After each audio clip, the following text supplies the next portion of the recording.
Leo kayo mga kapitbahay, maraming salamat to sa pagpunta nyo.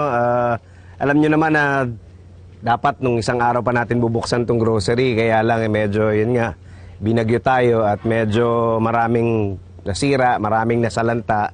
Pero ang mabuti naman at lahat tayo ay nasa mabuting kalagayan, di po ba?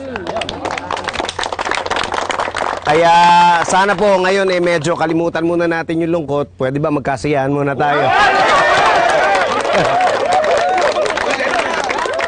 Naisip ko, maganda siguro kung magpalaro muna tayo. Ay, uli. O, liga. Tara, tara.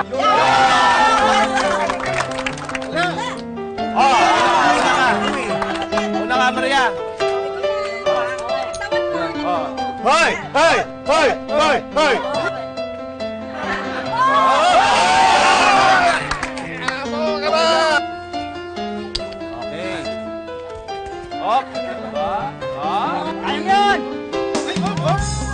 Kunin ko na!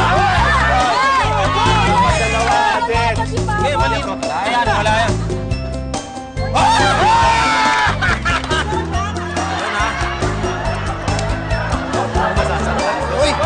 Uy! Quick! Op! Oy! Talo na!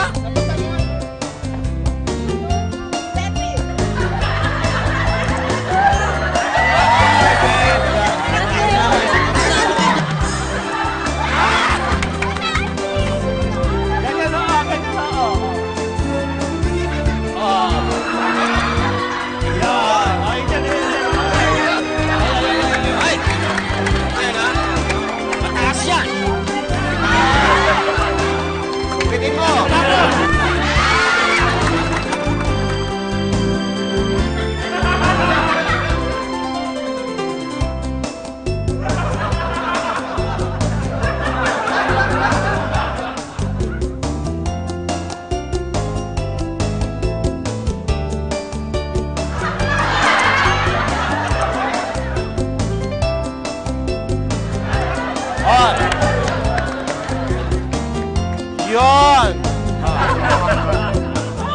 Yan! Ikaw! Ako muna. Akin pa. Ready? Ready na ako. Sige, Hindi nga, ikaw tumalon. Paano gusto mo?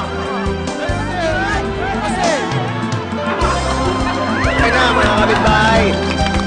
Maraming salamat sa pagsali nyo sa mga palaro at sa pagiging sport nyo. Ngayon naman i-announce natin kung sino ang winner! At dahil nga sa pagkakaisa, sa teamwork at sa pagtutulong-tulong, ang nanalo sa mga palaro ay walang iba, kundi ang nanalo ay kayong lahat! Wala pong natalo. Lahat kayo panalo. At dahil nga panalo kayo, syempre may papremyo tayo. Ang papremyo natin, official na natin bubuksan ang ating grocery. At lahat po ng laman ng grocery natin, ipapamahagi ko po sa inyong lahat, libre. Libre.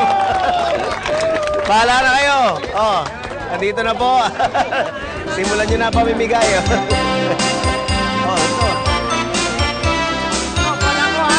Sige. Anak.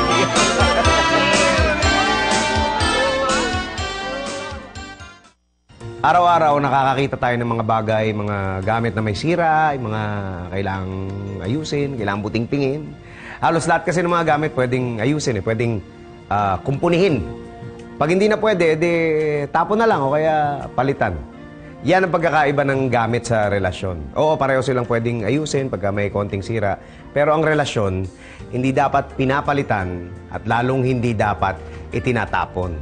Dahil kahit ano pang mangyari, kahit gaano pa katagal pang panahon ang lumipas, hanggat may puso tayo, ang nasirang relasyon, nabibigyan ng pag-asa, lalo na tuwing Pasko.